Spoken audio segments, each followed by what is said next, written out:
Okay. Riot is working on another MMO from Necrit. See, I told you we would be back talking about Riot's MMO. Though I thought it would Oh be under boy. different circumstances. Well, if there is something Riot is known for, it is finding ways of getting money and What was that, like a $500 skin? then burning that money in an attempt to evolve gaming. I think that's a good idea. They were arguably the first to break the video game movie curse with Video game movie curse or video game like TV show curse? I mean, yeah. Arcane was pretty good. Arcane. They pushed the FPS genre onto a whole new level of fandom with Valorant. Yeah. I mean, Valorant is probably the game where you have the closest representation between like male to female gamers. I think, isn't it in Valorant? It's like either 70-30 or like 60-40 male to female, whereas in CS it's like 99-1 or something like that. It's ridiculous. Which finally forced Valve to do something, and lately Yeah. they are trying to do something in the fighting game genre with simpler controls. Yeah. I mean, you got a bunch of dudes that are making the game. They had a foothold in making one of the best fighters of all time, which was Ultimate Marvel vs. Capcom 3. So yeah. While most of their competition is scaring the casual player base away with complex combos. So Yes. Leave it to the tippy top. This is like a non-issue. It's established that fighting games are competitive. No one's sitting here and saying that fighting games are casual. All right? This is stupid. If you're complaining that you're getting styled on, like that's the point of fighting games. one could argue, at least Riot is not afraid of taking risks and bringing in results after milking their whales. And Was that like another $500 skin? right now, one of the most hyped games that should theoretically come out of these investments is the Runeterra MMO. A project that's been worked on for a very long time now and which went through a lot of changes. At least, that's what was teased on Twitter. Hell, we know many of you are hungry for news about the new Riot MMO. Really appreciate your patience and the incredible support you've shown us so far. I'm writing to update you today to where we're at, and before anyone panics, yes, we're still working on the game. Hashtag League of Legends. Twitter. And the good news is that as far as we know, the MMO is still alive. Okay. There are rioters still holding their positions Leading the charge on the MMO. working on the MMO. Even though the latest piece of news was that the game took a step back, so Riot could reassess the MMO genre as a whole to make sure. Yeah, I mean, the MMO genre is always at odds. It's like so expensive to make an MMO. 100%. They can actually evolve what is currently available on the MMO market. To some, this would mean that there would be no more Riot MMO news for a while. Or at least, that is if the definition of MMOs didn't evolve. And if Riot weren't a freak that is not afraid of prototyping an endless sea of games. Really? Riot. Okay. Was it select a craft? Game design, insight, art, senior environment, unpublished R&D product, R&D Shanghai, senior user. Okay. That's right, even though Riot already has a good arsenal of games under their belt. It's not enough, and that's good. As they confirmed during the time all the layoffs happened, they are still working on more games in the background, some of which are even single-player games. One such game that seemed to always... Bro, imagine if Riot actually made like a Souls-like game. They don't have one of those yet, do they? Imagine how hard the Riot Souls-like would be. That shit would be so good. Go towards the single-player area with optional co-op was Project F, a top-down hack-and-slash adventure game that we have never seen anything about outside of the 10th anniversary video. But we still know it exists, and there are some job listings hinting at it. Well, the interesting thing is that this entire time, by which I mean well over a year now, these job listings have also been looking for devs in a very specific field. They've been looking for devs with the technical knowledge around FPS games to work on a game that is not Valorant, mind you. This is a different FPS game that Riot is working on, which also has RPG elements, narrative, and MMO-like structure. And if all of these are correct, then this means that Riot is working on another MMO. And if you think about it, bro, how funny would it be if it's the same MMO? It is actually genius. Now first, let's dive into how we got to this conclusion. It all actually started a year ago. Back then, there was a job listing on Riot's official website, and there they were looking for game designer on progression and meta systems for unpublished R&D product. The catch is, originally in this listing, instead of R&D, they called this game Project T. This is important because, as we know, all of Riot's games have their project name. And Project T is an entirely new name, meaning it should be different from the Riot MMO we knew until now.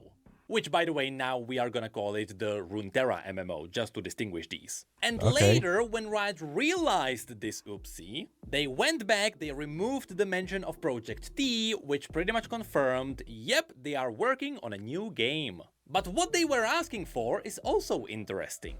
First, we got a bunch of confirmations that this was indeed a live service game. They are asking for long-term meta progressions, as well as progressions across multiple seasons, but also currencies and deeper economy, which would hint more towards an MMO setting. And then I mean, kind of, not really. When you say the words MMO, people think like permanency. People don't think seasons. When you say seasons, people think of live service. MMO and live service are opposites. Even though technically, if you want to do like an umbrella term, like MMO could fall under live service, that's not like what it used to like stand for. Like when you say like live service, you think of, I'm gonna play this game for like X amount of months, and then everything resets, and then okay, I'm gonna start up again on the new battle pass. I mean, yes, MMOs have kind of done that in terms of like expansions, but an expansion would last like, I don't know, anywhere from like 1 to 3 years in the past, not like 3 or 4 months and then reset. I mean, I don't know, maybe I'm just like too old. dove into requirements which revealed a lot more. Besides the classics, such as requiring 8 billion years of practice as a game designer, they also ask you that you already shipped at least one AAA game. Let me tell you, in 2024, that does not mean a lot. Or you can also... Yeah. Required qualifications, 5+ years experience in professional game design. Shipped or worked on at least one AAA or lifestyle online game with long form progression over weeks or months or multiple seasons. Oh my god. Experience as a progression or in-game economy designer on at least one title. Demonstrate proficiency with in-game and in-engine implementation on at least one title. Robust systems thinking and deep insight into the downstream consequences of system choices and adjustments. Deep familiarity with long form progression systems from multiple angles. MMO, FPS, premium, an open-minded and welcome attitude of growth and curiosity. Required and desired. Deep insight. Deep. I want deep. Deep. Demonstrate proficiency. I want deep experience. I want deep this. I just, yeah. For like the pool of people that, not even the pool, the small cupful or like maybe even the tiny shot glass of people that can even apply to this. It's gotta be hilariously small. It's so funny. Deep insight into modern progression systems in lifestyle games, such as all of this shit. Experiencing mentoring junior designers. Okay, well you're looking for like some sort of a chief executive position for this. Okay. Also ship a lifestyle online game with long-form progression. If you're not sure what a lifestyle game is, it is what you would consider a main game.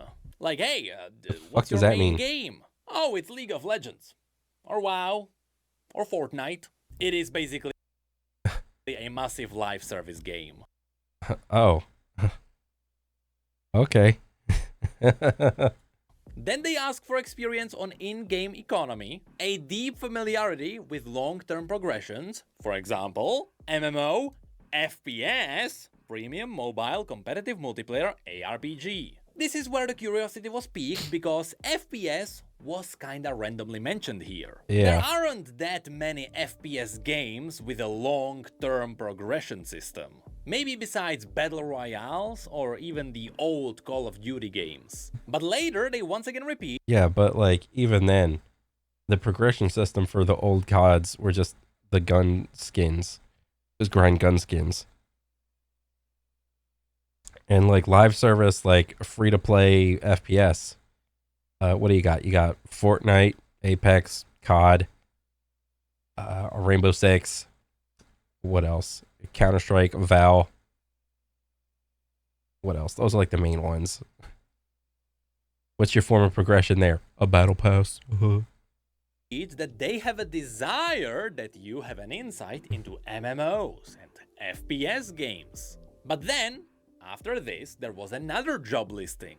This one came asking for a concept artist for weapons, for an R&D project. Now again, because this is R&D, it is not Valorant. Otherwise, they would have just stated so. And the reason why I'm mentioning this here is because they are looking for a concept artist for 3D weapons in a stylized art style. And the requirement is to have experience with first or third person camera orientation in-game. Once again, hinting that we are dealing with an FPS game. As a fun fact, it also seems to be Unreal Engine 5. But lastly, there is also one more job listing that is up right now. They are looking for a game designer on weapons on an unpublished R&D game. And here they straight up confirm it is for a first-person combat game, which is not Valorant, because it is an R&D game. Now, the reason why this is likely linked to Project T is because here they are specifically asking for FPS specialization, and the game is also in Unreal Engine. Things simply start to overlap. Alright. I mean, I can already see like a Runeterra type of vibe coming from this type of game with Demacia and all that jazz. Like first person MMO. What are they trying to do? They're trying to make like PlanetSide but Riot. Like Riot makes PlanetSide 3 or something. Which means it is not confirmed. But there is an extremely big chance that Riot might be working on an MMO FPS. And they have been for more than a year now. So why am I making a video on it now? Because someone made a totally random tweet and it might be made up, so I might as well. Anyway, as I mentioned, there is a good reason why this might be a genius move. Right now, there is a massive gap in the MMO FPS game genre. There's a massive gap because those two genres don't really go good together. Just FPS and aiming is hard enough. It's like it takes a lot of focus to like, as simple and as stupid as that sounds, it takes a lot of focus to put the reticle on the guy and shoot the guy. Because if it was that easy, there would be more people that would be really good at FPS. But since that's not the case, not everybody is good at it. And MMO implies doing it over and over and over and over again. I don't know. Maybe the game, the concept just hasn't come to fruition, because the only game that I can think of, and I already mentioned it, is PlanetSide 1, PlanetSide 2. That's probably that's like the only thing I can think of for FPS MMO. Whether or not you want to think something like either Destiny or Warframe is kind of like that. Like maybe not, they're not MMOs, but they're MMO lights. There's that to take into consideration of like looting and shooting. I don't know if that could be a good mix. The only game that is really trying to hold the line is Destiny 2. But it is failing, and there is a massive reason why, and Warframe ain't shit? Okay. we will get into that in just a moment. Also, I've heard that literally today Bungie had massive layoffs and things are not looking great. Anyway, the main point is that if Riot manages to put their foot in the door, they could guarantee a success if they play their hands right. And that's because they have one ginormous advantage. You see, the Runeterra MMO has always been seen as a guaranteed hit by many. Not because Riot would be known for their high quality games. I mean, to be fair, their games are high quality with a lot of polish, but there is still the League of Legends spaghetti. But it's more because the Runeterra MMO already has its audience. Should they release that MMO, they don't have to look for the players. The players that know their universe are just sitting there, just waiting for them to drop it. And that's because League's universe is already well established. I mean, I should know that. This channel was always dedicated to the lore of League of Legends. And I might have made more than 5 videos talking about the world of the MMO that is already set up. But logically, this would mean that should Riot try to spin up a different MMO, one that is not part of the Runeterra IP, unless they really focus on the Guns of Piltover or something, that would mean their other MMO wouldn't have this advantage. They would have to build up a separate universe. And all things considered, they would have to earn their audience again. Right? Yes and no. Big bad wrong. Let's refer to Google Trends for a moment. I mean, anything under the umbrella of Riot, it kind of... Riot has its own built-in audience of people that will be at least willing to try out the new game that Riot came out with. Even if you only play like League of Legends, if Riot comes out with like another game and you know it's from Riot, you will probably at least try it. This tool is amazing at comparing what people are interested in around the world. And we can use this tool to have a look at League of Legends, the most talked about Riot game, which would also suggest that this is their biggest IP. However, let's compare it to Valorant, a game that took the FPS genre by storm and which managed to quickly dominate it. And as to how much it dominates, well, these days, Valorant actually managed to match the size of League of Legends. Huh. Dang. League is blue, and it's been going. Val, red, and they're about the same. Okay, that's pretty cool.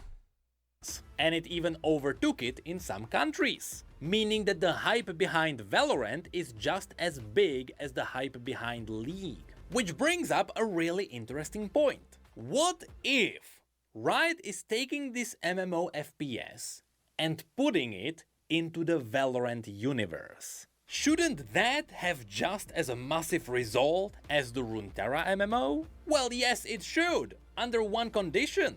The condition that A, the audience is already familiar with the setting, which it is because Valorant is one of the top played games in the world right now, and B, the universe is already set up, which let me tell you, Oh boy, is it set up. Mm-hmm. It is to such a degree, I can actually make a video on the classes of this MMO right now. Yes, we can make a full circle out of this if you want. We Oh, have all the massive lore around Radianite and how it gave people superpowers and empowered their tech. And you know what that smells to me?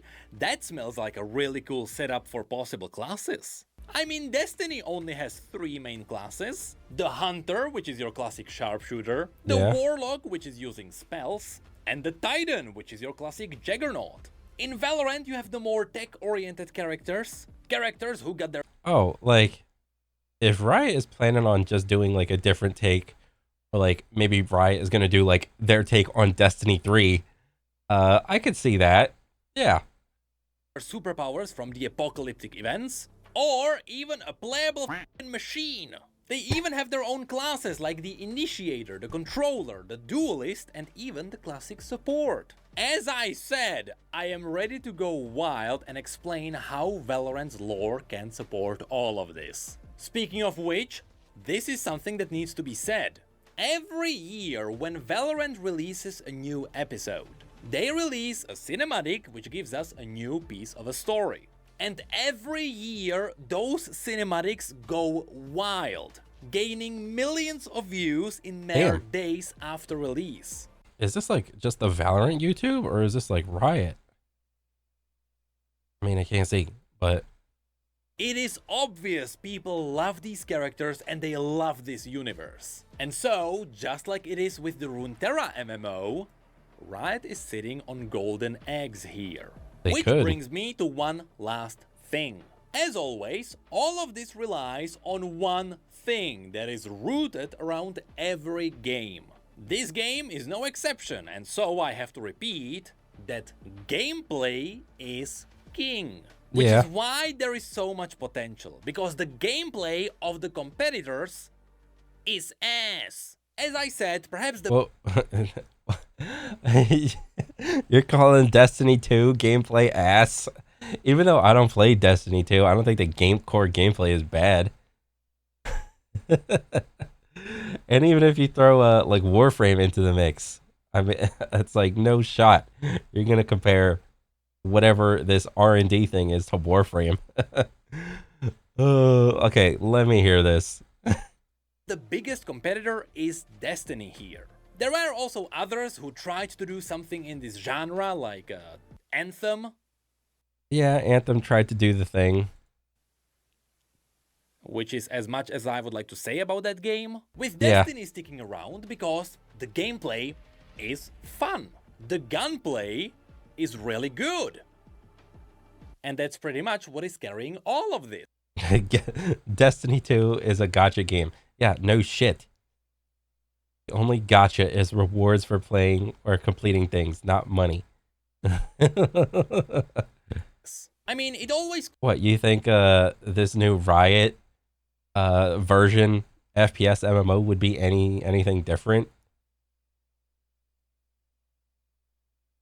Called itself an MMO because it does have MMO elements. Getting loot is kind of fun. Loot or shooter. Dungeons is kind of fun. But there is one massive reason why I dropped this game very quickly after trying it. When the raids. Something about raids. Destiny 2 originally launched, I got all the way to the end game. I got my gear pretty high up by doing dailies and all the high-end missions. Oh, Jesus. But then came the obstacle.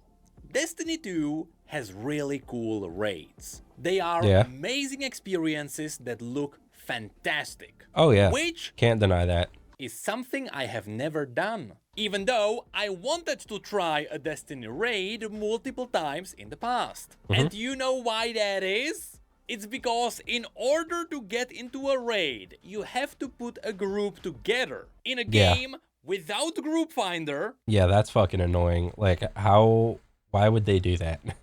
Yeah, you need like 5 other people with you, but we're not going to give you a Group Finder.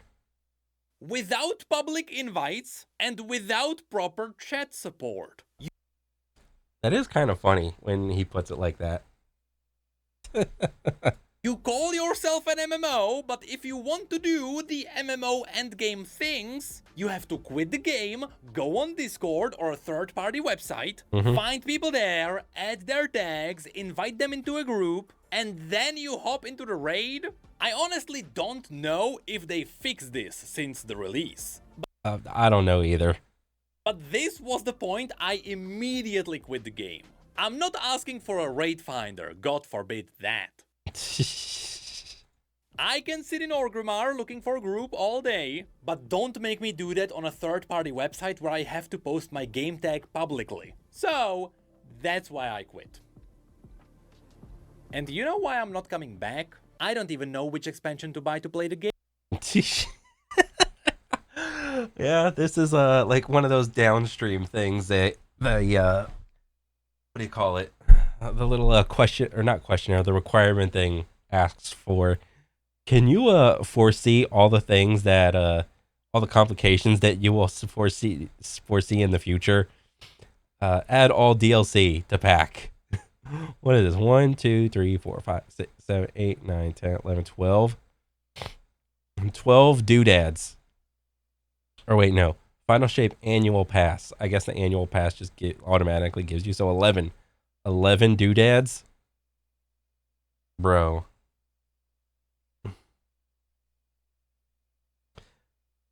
Like, if you were playing on day one and you continued to play every single one of these on release, you're in heaven. You're just the GOAT. But the thing that happens when more and more expansions come out is that you severely reduce the amount of new players that enter the game because there is so much shit that they have to go through before they can like be current. Whenever, like, if I'm a new player and I'm trying to get into like some live service game, but the live service game is like 2, 3, 4, 5, 6 years old, and I see I have to buy all this extra shit, I'm just like, immediately, I'm like, nah, no thanks. And if you're a core player and you have like your little 4 or 5 other little dudes to come play with you, that's fine. That's fine. There's no one's complaining.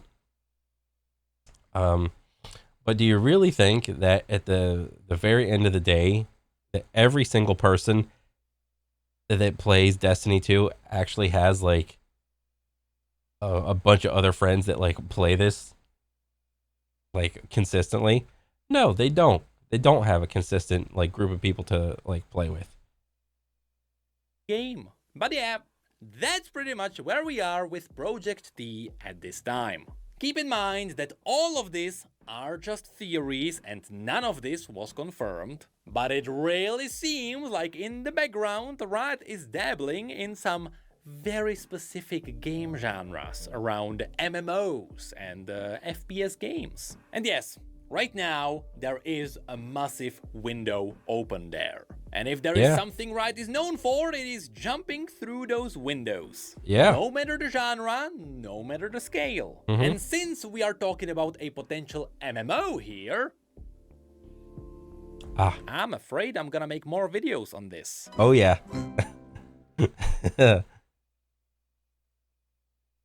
So, okay. That's actually pretty cool that Riot is trying to take on FPS MMO.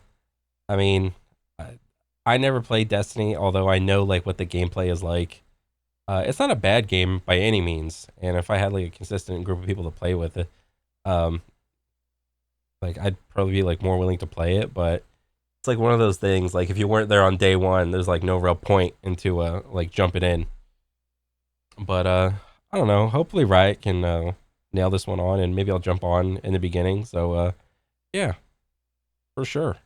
But overall, cool video. I am now aware of the FPS MMO that Riot is trying to make. So pretty much good luck with that. But yeah, good video. And that's pretty much it for me. I'll catch you guys on the next one. All right, later.